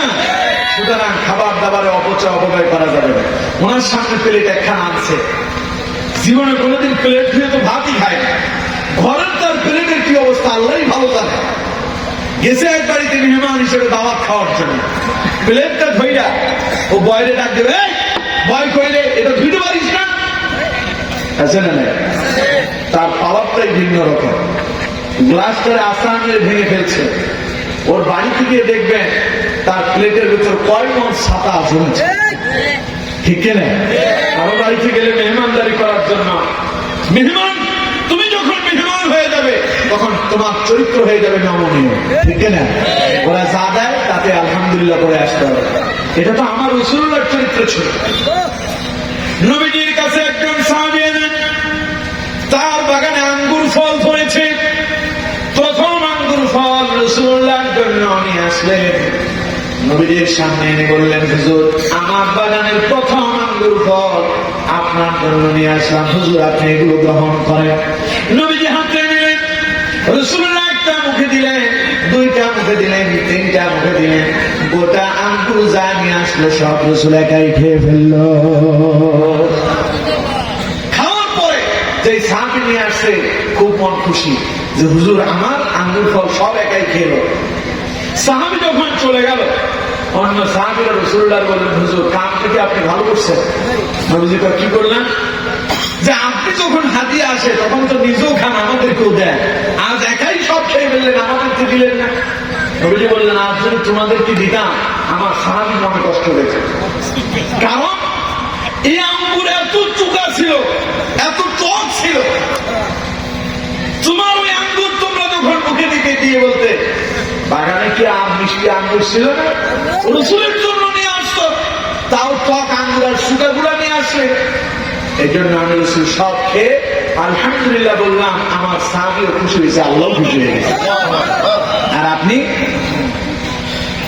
জীবনে তো কোরবান, এই কোরবান আর সেই কোরবান, কোনোদিন গরুর গোশত কিনেই খাই না। বিয়ে বাড়িতে গেলে ওর 5 বাটি ছাড়া হয় না, আছে না নাই? কিছু তো দিলেই নাই, দিলেই নাই। এটা কোন মুমিনের চরিত্র নয়, এটা মুমিনের স্বভাব নয়। আবার আমি এই খাই না সেই খাই না, আছে না নাই? এগুলো মুমিনের স্বভাব নয়। মুমিন যা পাবে পাইলে খাবে, না খেয়েও আলহামদুলিল্লাহ বলবে। এক বিয়েতে আমি গেলাম, তা আমাকে একজন আমার এক ভক্ত দাওয়াত করছে, হুজুর আপনারা আসতেই হবে। তো আমার সঙ্গে আরো একজন বক্তা ছিলেন, আমাদের দুইজনকে দাওয়াত করছেন। তো যেই টেবিলে আমরা খেতে বসছি ওনারা আমাদেরকে নিয়ে ব্যস্ত হয়ে গেছে, বয়কে খুব ডাক দিয়েছে, এই আন সেই আন। আমি বললাম যে বসো, কেমন করতেছেন কেন? হয় না হুজুর একটু ধমক টমক না দিলে কাম হবে। বলছি অনেক ধমক দিয়ে যাই আনবেন, আমার রিজিকে যতটুকু আছে ততটুকু নিয়ে খাবে, এর বেশি না।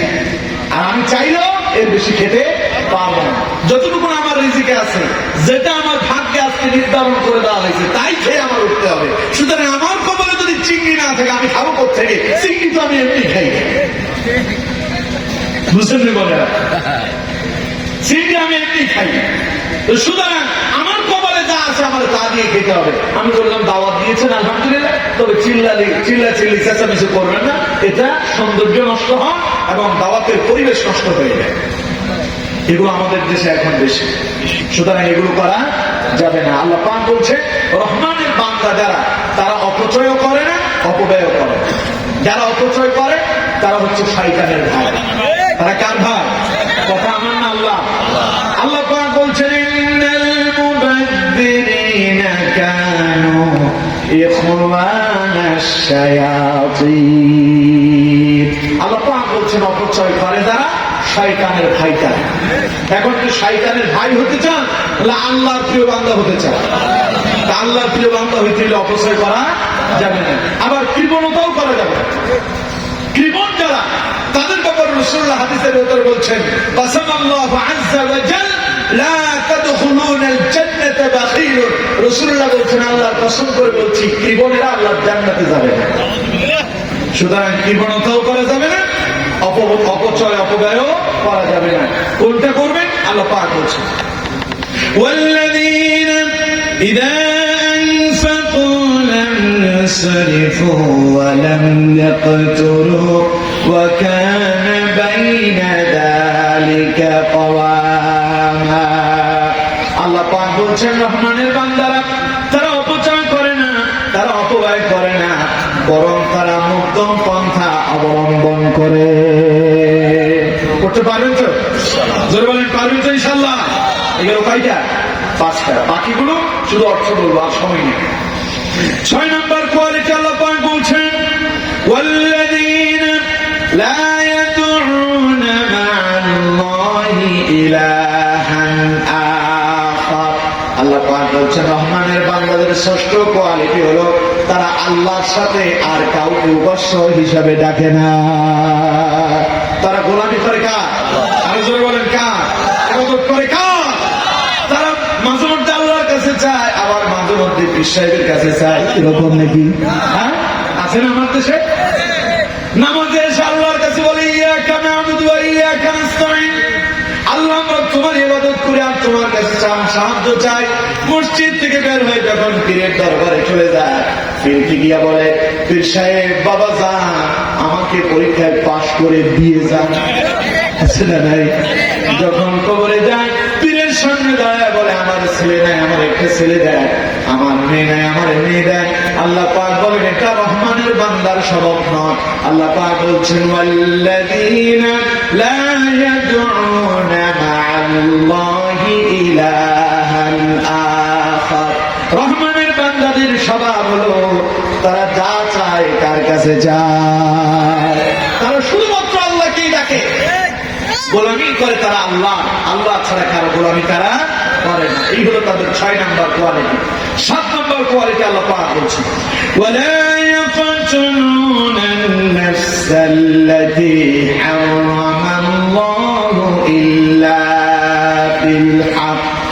রহমানের বান্দারা অন্যায়ভাবে মানুষকে হত্যা করে না। যার হত্যা আল্লাহ রাব্বুল আলামিন হারাম করে দিয়েছেন, জেনে শুনে মানুষকে হত্যা করে না। এখন আমার দেশে হত্যা আছে না নাই? আরো জোরে বলেন আছে না নাই? আপন ভাই ভাইকে হত্যা করতেছে, সন্তান তার মা বাবাকে হত্যা করতেছে, স্বামী তার স্ত্রীকে হত্যা করতেছে, স্ত্রী তার স্বামীকে হত্যা করতেছে, বন্ধু তার বন্ধুকে হত্যা করতেছে। চতুর্দিকে হত্যা এখন কমতেছে না বাড়তেছে? রাসূলুল্লাহ বলেছেন ওয়ায়াকসুরুল হারজ, কিয়ামতের আগে হারজ বেড়ে যাবে। সাহাবায়ে কেরাম প্রশ্ন করলেন ইয়া রাসূলুল্লাহ সাল্লাল্লাহু আলাইহি সাল্লাম হারজ এটা আবার কি? নবীজি বললেন কালাল কাতলুল বাদ, হত্যা আর হত্যা। চতুর্দিকে হত্যা এখন চলছে কি চলছে না? জোরে বলেন চলছে কি চলছে না? রাসূলুল্লাহ বলেছেন এটা কিয়ামতের আলামত। এটা কিসের আলামত? আল্লাহ পাক বলছেন রহমানের বান্দা যারা তারা অন্যায়ভাবে মানুষকে হত্যা করে না। এইগুলো কয়টা? 7টা। 8 নম্বর আল্লাহ রাব্বুল আলামিন বলছেন ওয়ালা ইয়াজনুন। রহমানের বান্দারা জিনা ব্যভিচারে লিপ্ত হয় না। জিনা ব্যভিচার আছে না নাই? জিনা ব্যভিচার তো বুঝেন তো, অবৈধভাবে কোন নারীর সঙ্গে মেলামেশা করা, কোন নারীর সঙ্গে উঠা বসা করা, অবৈধ পন্থায় কোন নারীর সঙ্গে পরকীয়া লিপ্ত হয়, এগুলো সব জিনা। এগুলো সব কি? জিনা। আল্লাহ পাক বলছেন রহমানের বান্দারা জিনাতে লিপ্ত হয় না। এই 8টা কোয়ালিটি বর্ণনা করার পরে যারা এই কাজগুলো করে, অর্থাৎ জিনা যারা করে, ব্যভিচার যারা করে, অন্যায়ভাবে যারা মানুষ হত্যা করে এবং যারা আল্লাহকে বাদ দিয়ে আল্লাহর সাথে অন্য কাউকে ডাকে, এই কাজগুলো যারা করে তাদের এবার শাস্তির বর্ণনা আল্লাহ পাক দিচ্ছেন। আল্লাহ রাব্বুল আলামিন বলছেন وَمَن يَفْعَلْ ذَلِكَ يَلْقَ أَثَامًا। যারা জিনা ব্যভিচার করে, যারা মানুষ হত্যা করে, আল্লাহকে বাদ দিয়ে যারা অন্যদেরকে গায়রুল্লাহকে যারা ডাকে, আল্লাহ পাক বলছেন তাদের জন্য আল্লাহর পক্ষ থেকে রয়েছে মহাশাস্তি। কি শাস্তি? এই শাস্তিটা কেমন হবে তারপরে আল্লাহ পাক বলছেন يضاعف لهم العذاب يوم القيامة ويخلد فيه مهانا। আল্লাহ পাক বলছেন যারা অন্যায়ভাবে মানুষ হত্যা করে, গায়রুল্লাহর ইবাদত করে, যারা জিনা ব্যভিচার করে, কিয়ামতের দিন তাদেরকে শাস্তি দেওয়া হবে দ্বিগুণ। কয় গুণ? দ্বিগুণ শাস্তি দেওয়া হবে এবং তাদেরকে লাঞ্ছিত আর অপমানিত করে জাহান্নামে প্রবেশ করানো হবে। বলুন নাউযুবিল্লাহ। এবার আল্লাহ পাক একটা শর্ত দিলেন। এবার আল্লাহ রাব্বুল আলামিন বললেন যারা গায়রুল্লাহর ইবাদত করলো, যারা মানুষ হত্যা করলো, যারা জিনা ব্যভিচার করলো, করার পরে যারা ইল্লা মান তাবা ওয়া আমানা ওয়া আমিলা আমালান صالحا فأولئك يبدل الله سيئاتهم حسنات অন্যায় অপরাধ করার পরে বুঝতে পেরেছে এটা আমি অন্যায় করে ফেলেছি, তখন যদি তারা তওবা করে আল্লাহ পাক বলছেন তাদের কথা ভিন্ন। সুবহানাল্লাহ পাক। আপনি মানুষ হত্যা করছেন, জেনা করেছেন, ব্যভিচার করেছেন, সুদ খেয়েছেন, ঘুষ খেয়েছেন, আপনি গায়রুল্লাহর ইবাদত করে ফেলেছেন, কিন্তু যেই দিন শুনতে পেরেছেন, যেই দিন জানতে পেরেছেন এটা অন্যায়, এটা অপরাধ বুঝতেই পেরেছেন, বুঝার পরে যদি আপনি তওবা করে নেন, আল্লাহ পাক বলছেন ওয়া আমানা, এরপরে সে যদি ঈমান আনে, ওয়া আমিলা আমালান সালিহা, এরপরে যদি আমল সালেহ করতে পারে, ফাউলাইকা ইউবাদদিলুল্লাহু সাইয়্যাতিহিম হাসানাত। আল্লাহ পাক বলেন তখন আমি আমার বান্দার সাইয়্যাত গুনাহগুলোকে আমি আল্লাহ নেক দিয়ে পরিবর্তন করে দেই। সুবহানাল্লাহ। তওবা করলে গুনাহ কি হয়ে যায়? নেকি হয়ে যায়। গুনাহগুলো কি হয়ে যায়? নেকি হয়ে যায়। কেন হয়? আল্লাহ পাক বলছেন ওয়া কানা আল্লাহু গফুরার রহিমা, কারণ আল্লাহ হচ্ছেন ক্ষমাশীল, তিনি হচ্ছেন পরম দয়ালু। সুবহানাল্লাহ বলেন। এরপর আল্লাহ পাক বলছেন ওয়া মান তাবা ওয়া আমিলা সালিহান ফাইন্নাহু ইয়াতুবু ইলাল্লাহি মাতাবা। যারা তওবা করলো এবং যারা আমল সালেহ করলো, আল্লাহ কয় তারা ফিরে আসার জায়গা আল্লাহর কাছেই ফিরে এলো। সুবহানাল্লাহ বলেন। এরপরে আবার রহমানের বান্দা কোয়ালিটি আল্লাহ পাক শুরু করলেন। আগে শুনলাম কয়টা? আচ্ছা, এবার 9 নম্বর শুনুন। আল্লাহ রাব্বুল আলামিন বলছেন ওয়াল্লাযীনা লা ইয়াশহাদুনা আয-যুরা ওয়া ইযা মাররু বিল-লাগwi মাররু কিরামা। আল্লাহ পাক বলছেন ওয়াল্লাযীনা লা ইয়াশহাদুনা আয-যুর, রহমানের বান্দাদের 9 নাম্বার কোয়ালিটি হলো তারা মিথ্যা সাক্ষ্য দেয় না। বাংলাদেশে তো মিথ্যা সাক্ষী নাই, জোরে বলেন না, আছে না নাই? আল্লাহ বলছেন ইন্না বাতশা রাব্বিকা লাশাদীদ, আল্লাহ কয় আমি ধরি না, ধরলে কিন্তু ছাড়ি না। ঠিক কিনা? ওই ছেলে পেলে রাস্তায় দেখবেন, আপনাদের এই মুসলিম পাড়াতেও আছে, পাহাড়ে উঠা ছেলে পেলেরা আকাশে গুড়ি উড়ায়, আছে না?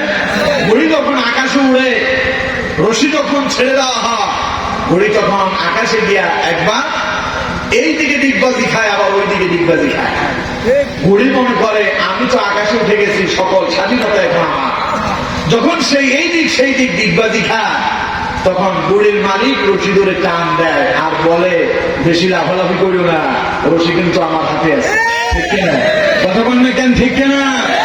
আর যারা লাফালাফি করছ, আর যারা আলেমদের বিরুদ্ধে লেগেছ, আর যারা ইসলামের বিরুদ্ধে লেগেছ, আর যারা মিথ্যা মামলা দিয়ে আলেমদেরকে হয়রানি করছ, আর যারা মিথ্যা সাক্ষী দিচ্ছ, তোমরা মনে করো না তোমরা স্বাধীনতা পেয়েছ, রশি আল্লাহর হাতে আছে, এমন জোরে টান দেওয়া হবে, ঝাড় ভটকায় দিবেন আল্লাহ। ঠিক না? আল্লাহর কোন রাস্তা থাকবে না। কথা বল না কেন? থাকবে।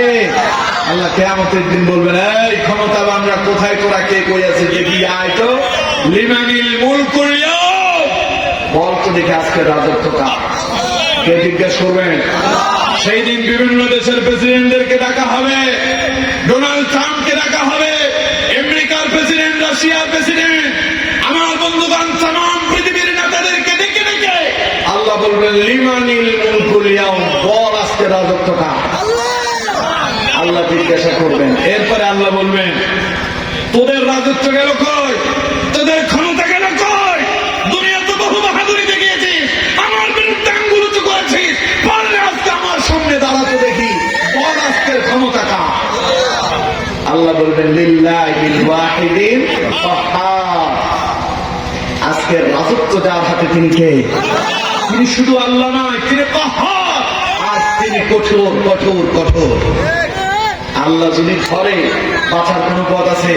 আল্লাহ বলছেন ইন্না বাতশা রাব্বিকা লাশাদীদ, আমি আল্লাহ ধরি না, ধরলে কিন্তু ছাড়ি না। সুতরাং আমার বন্ধুগণ, আল্লাহ পাক বলছেন ওয়াল্লাযীনা লা ইয়াশহাদুনা আয-যুর, রহমানের বান্দারা মিথ্যা সাক্ষ্য দেয় না। তাহলে মিথ্যা সাক্ষী দেবেন না তো?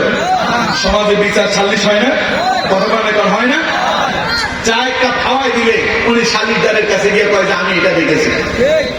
এই সমস্ত বাটপারি বন্ধ করে। মিথ্যা সাক্ষী দেবে, আপনার বিরুদ্ধে যিনি সাক্ষ্য দাঁড় করাবেন তিনি কে?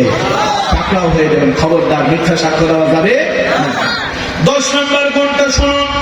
আল্লাহ রাব্বুল আলামিন বলছেন ওয়াইযা মাররু বিল্লাগwi মাররু কিরামা।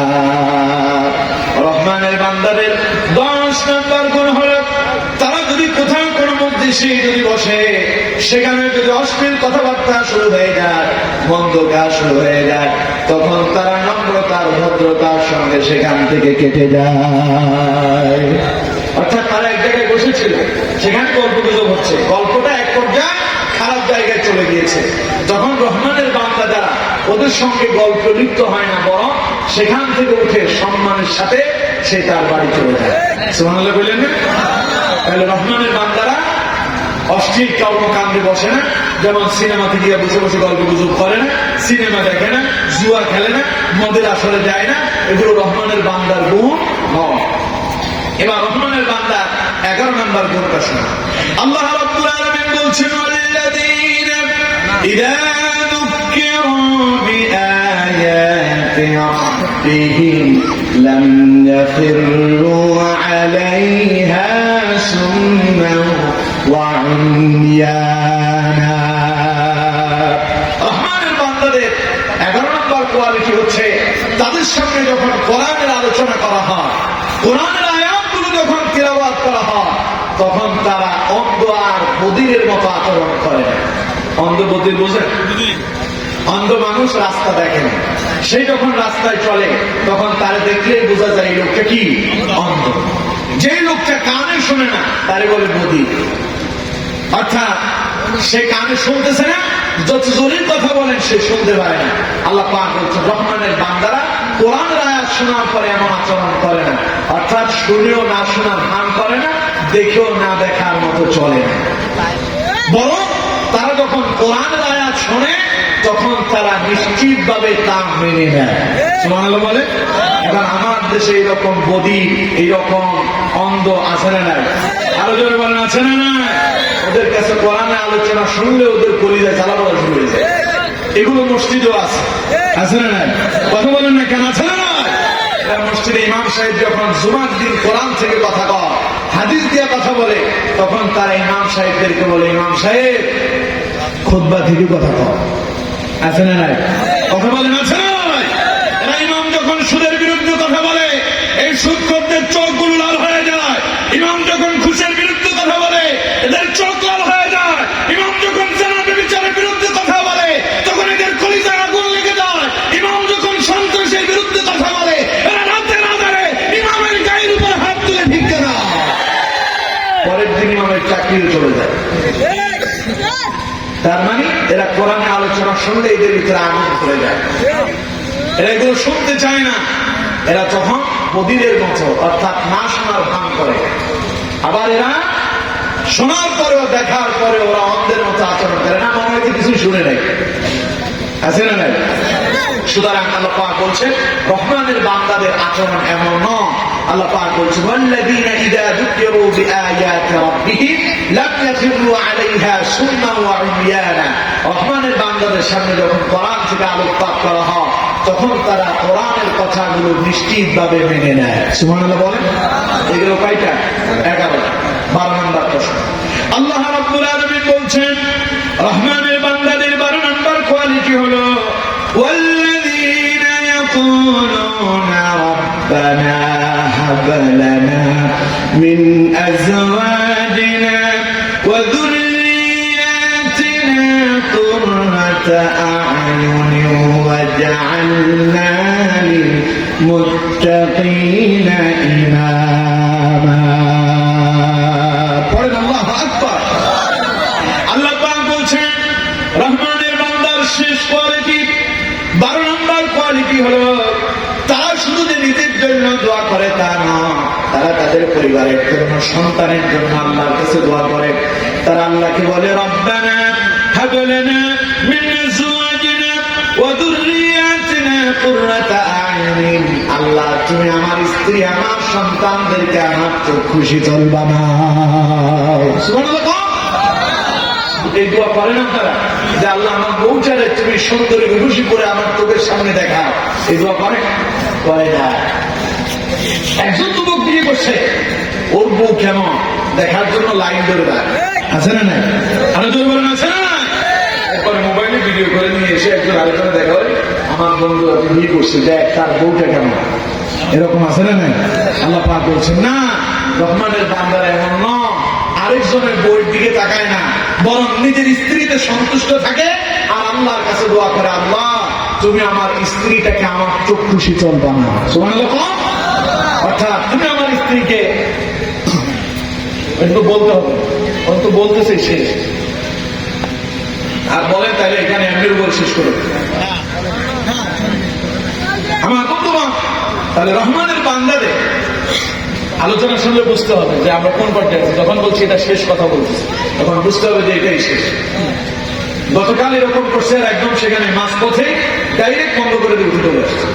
কারণ কোরআনের আলোচনা হচ্ছে একটা ফিনিশিং আছে, এতক্ষণ কথা বললাম, এটা ফিনিশিং না দিলে তো আপনি বুঝবেন না, এগুলো করবেন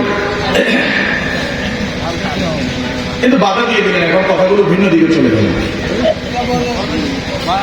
কি যেন বলছিলাম? হ্যাঁ, রহমানের বান্দারা আরেকজনের বইয়ের দিকে তাকায় না, বরং নিজের বইয়ের জন্য আল্লাহর কাছে দোয়া করে বলে, আল্লাহ আমার স্ত্রীটার আমার চক্ষু শীতল বানাও। সুবহানাল্লাহ। আল্লাহ আমার সন্তানগুলো আমার চক্ষু শীতল বানাও। দোয়া করছেন? এই দোয়া কোনদিন করছেন?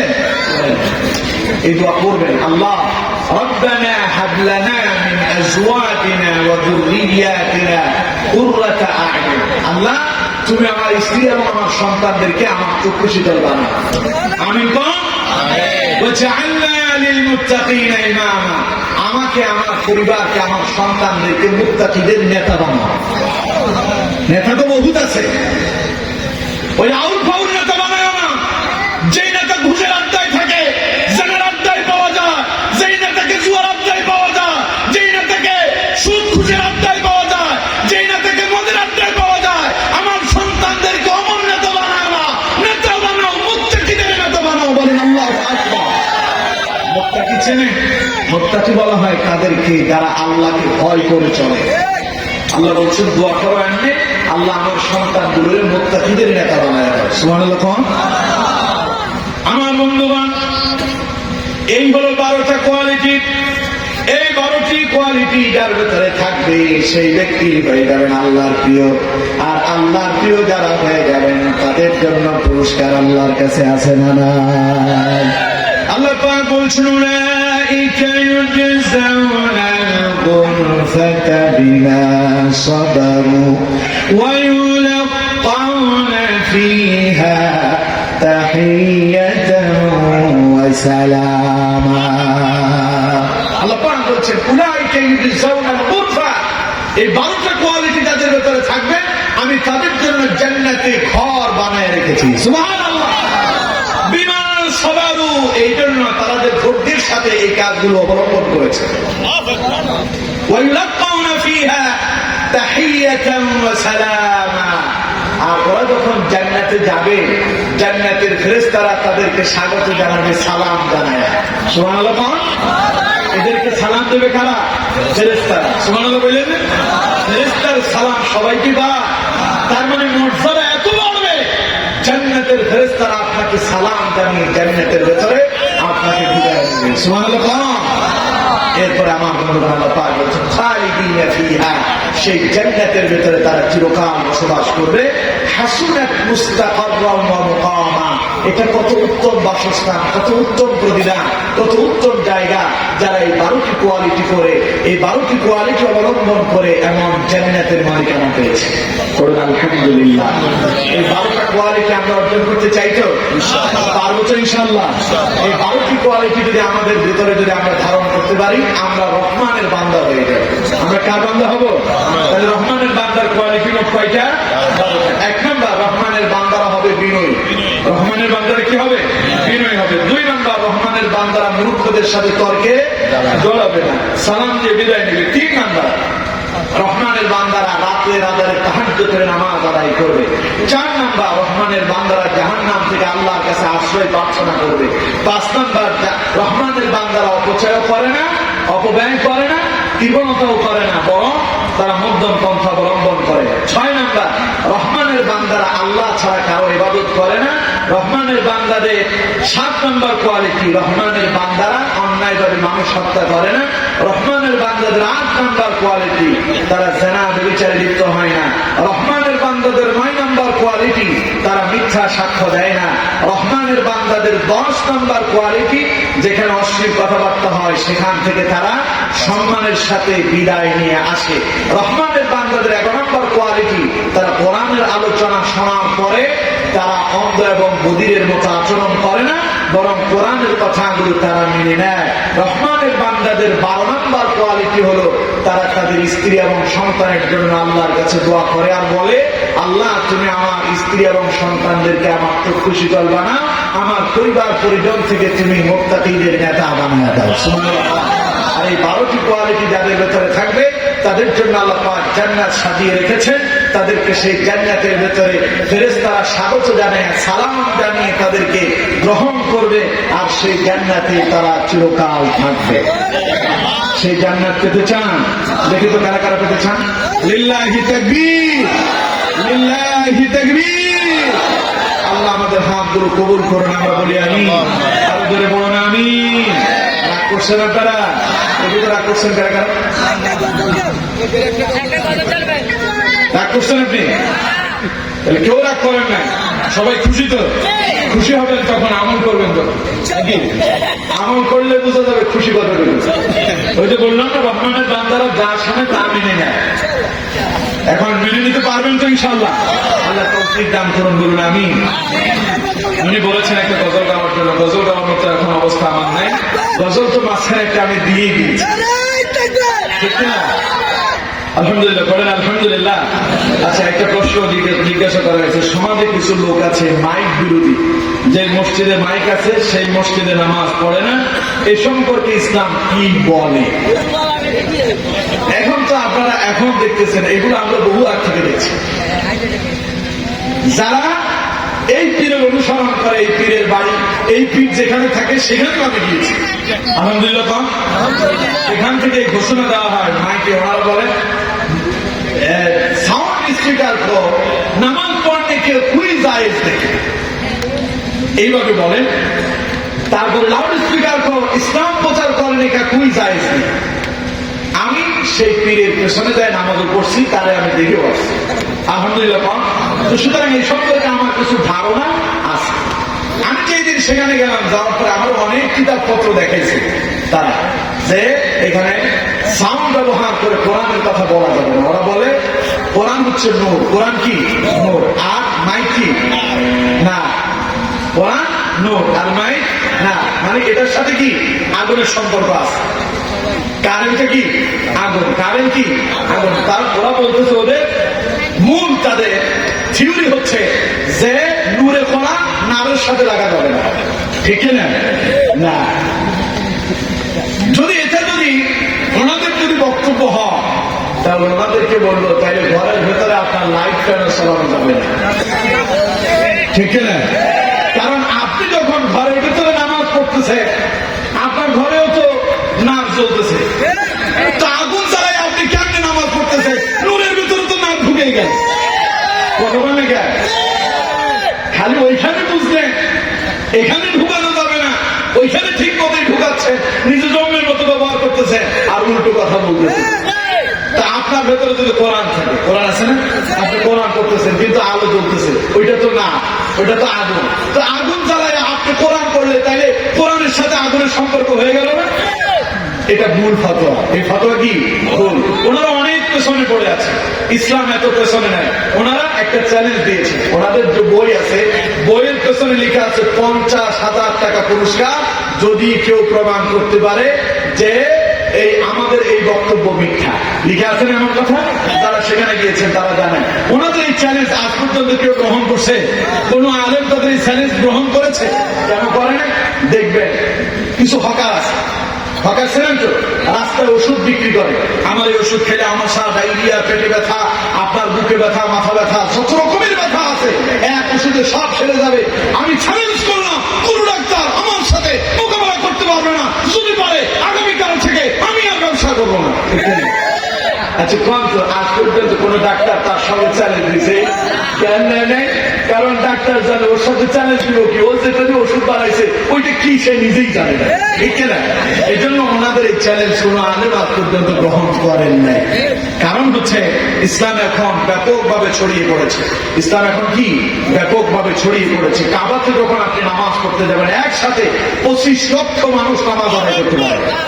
আমাদের বললেন না, এখন যদি এখানে আল্লাহু আকবার বলে সেখান পর্যন্ত তো পৌঁছাবে না, খুতবা সবার কানে পৌঁছাইতে হয়। এই জন্য সাউন্ড এবং স্পিকার ব্যবহার করতে হবে, ঠিক না? সুতরাং যারা এটা করেন এটা করবেন না, এটা করা উচিত নয়। মসজিদে মাইক থাকলে জাহান্নামে যাবে তো এত হাজার হাজার আলেম ওলামা, সাহাবায়ে কেরামের পরে তাবেঈন, তবে তাবেঈন, কাবার ইমাম, মসজিদে নববীর ইমাম সব জাহান্নামে, খালি আপনি জান্নাতি। আপনি একাই জান্নাতে চলে যাবেন আর সবাই জাহান্নামে যাবে। সুতরাং আমাদেরকে আল্লাহ হেদায়েত দান করুন, আমরা বলি আমি। আল্লাহ সঠিক বুঝ দান করুন, আমরা বলি আমি। যদি আমি এই সমস্ত প্রশ্নের উত্তর দেই না, কিন্তু আজকে কারণবশত আমি দিয়ে দিলাম আর কি। যেহেতু আপনারা মসজিদে যাচ্ছেন, মসজিদে যাওয়া আপনাদের প্রয়োজন, ওনারা আপনাদেরকে মসজিদ থেকে বের করে দিচ্ছে। বলছে জুমার নামাজ মসজিদে তো যাইতে হবে, আমি পাবলিক করবে যাই নামাজ পড়ে। আমি তো সাক্ষী বললাম না, আমি সেখানে গেছি, তো সেখানে বলা হচ্ছে কি জুমার নামাজে যাবেন, মসজিদে না গেলে লোকজন বলবে যে এটা বেনামাজি, যাইয়া নামাজটারে ব্যায়াম মনে করবেন। নাউজুবিল্লাহ বলেন না, ব্যায়াম করবেন, ওদের সঙ্গে ব্যায়াম করবেন, পরে ঘরে এসে আবার নামাজ পড়ে দেবেন। নাউজুবিল্লাহ কি শেখাচ্ছে? খবরদার এই কাজ কেউ করবেন। আচ্ছা, এরপর বলা হলো যখন কোন ব্যক্তি মাজারের খাদেম হয়, ইসলামের দৃষ্টিতে এটি কি? তারা নিজেকে কিছু অলৌকিক শক্তির দাবিদার করে, এ সম্পর্কে ইসলাম কি বলে? এবং তারা সাধারণত মানুষকে আকৃষ্ট করে এবং সমাজে বিশৃঙ্খলা সৃষ্টি করে। কিন্তু প্রশ্ন তো বিশাল হয়ে গেছে, মাজারের খ্যাতমত যারা করে খাদেম। এখন বিষয় হচ্ছে আসলে মাজারটা কি তা আমাদেরকে জানা দরকার, ঠিক না? আমার দেশে তো এখন বহু মাজার আছে, বাংলাদেশের মাজার যতটা আছে পৃথিবীতে আর কোথাও আছে বলে আমার মনে হয়। আর চট্টগ্রাম, আপনাদের চট্টগ্রামে সবচেয়ে বেশি, ঠিক না? বেশি হলো চট্টগ্রাম। আমার বন্ধুবান বদনাশার মাজার, পেটসার মাজার, কুত্তাশার মাজার নাউজুবিল্লাহ বলেন না, যত মাজার আমার দেশে গড়ে উঠেছে, যারা মাজারের পক্ষের আলেম যারা, তারাও বক্তব্য এটা দিয়েছেন, এটা তাদের বক্তব্য যে বাংলাদেশের যত মাজার আছে অধিকাংশ মাজার স্বপ্ন তো রয়েছে।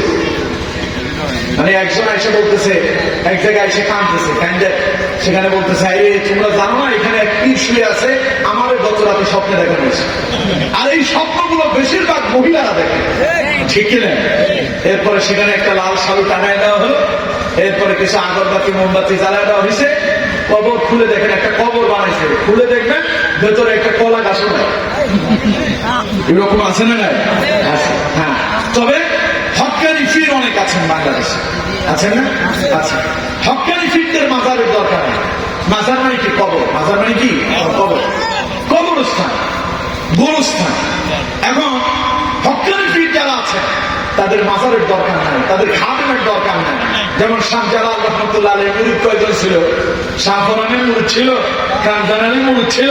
ওনারা ইন্তেকাল করার পরে এখন ওনাদের মাজার বানায় আমার দেশে এক শ্রেণীর অসাধু লোকেরা ব্যবসা বানিয়েছে, ঠিক না? কথা বলেন কেন, ঠিক না?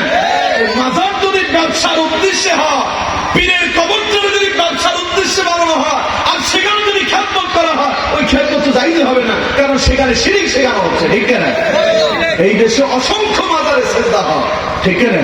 তো যেই মাজারে সেজদা হচ্ছে সেই মাজারে খাদেম যিনি হবে তিনিও তো শিরকের সাথে সম্পৃক্ত হয়ে যাচ্ছেন। সুতরাং এমন খাদেম হওয়ার কোনো দরকার নাই। এরপরে মানুষদেরকে বিশৃঙ্খলার ভিতরে তারা নিয়ে যেতে চান, বিশৃঙ্খলায় যাবেন না।